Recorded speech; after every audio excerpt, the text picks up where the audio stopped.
যাদের দাগ হয়, যাদের ঠোঁট ফেটে যাচ্ছে, তাদের শরীরে ভিটামিন সি ডিক্রিজ করেছে, ল্যাক অফ ভিটামিন সি। এবার একটু মেডিকেলে ঢুকি, তত্ত্বকথা গল্পকথা হয়ে গেল, ঠিক? এবারে কি করবেন? এবার বলবেন স্যার মুখে একটু দাগ হয়ে যাচ্ছে, ছোট হয়ে যাচ্ছে, একটু সুন্দর সিম্পল ব্যাপার। বাড়িতে অ্যালোভেরা গাছ আছে, একটা পাতা অর্ধেকটা কেটে আনুন, ভেতর থেকে জেলটা বের করে নিন, নিয়ে মুখে মেখে নিয়ে চুপ করে 1 ঘন্টা ঘোরাঘুরি করুন বা চুপ করে শুয়ে থাকুন। তারপরে ফেস ওয়াশ দিয়ে মুখ ধোবেন। কি বললাম? ফেস ওয়াশ দিয়ে। সাবান ব্যবহার করবেন না, সাবানে কস্টিক সোডা থাকে, সেটা সিম্পল নিম ফেস ওয়াশ বা orange face wash, strawberry face wash, milk face wash, এগুলো সব ভ্যারাইটিস আছে। আমাদের নিজস্ব, আমার নিজের বানানো আছে, আপনি গুগলে টাইপ করুন, এগুলো পাবেন। এরপরেও আপনি যদি আরো নিজেকে সুন্দর করতে চান,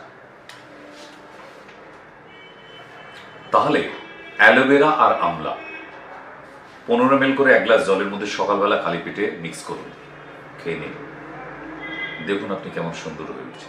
আমলকি হচ্ছে পৃথিবীর সেরা ভিটামিন সি, আর কোনো ফলের মধ্যে নেই।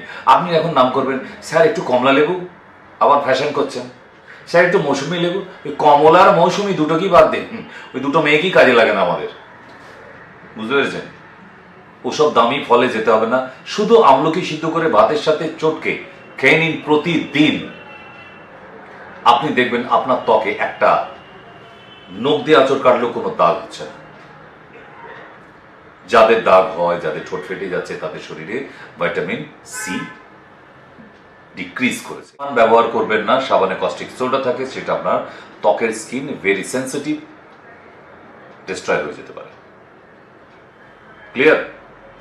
আপনাকে সুন্দর করার জন্য বলছি। যদি বলেন স্যার আমার তো গ্ল্যামার ওয়ার্ল্ডে কাজ, আমাকে অ্যাঙ্কারিং করতে হয়, আমাকে কোনো টিভি শো করতে হয়, আমাকে কোনো থিয়েটার করতে হয়, যদি থাকেন তাদের জন্য বলে দিচ্ছি সি বাক থর্ন, সি বাক ফ্রেশ 1 গ্লাস জল নিন, পাউচের অর্ধেকটা মিশিয়ে নিন, আবার অর্ধেকটা রাত্রে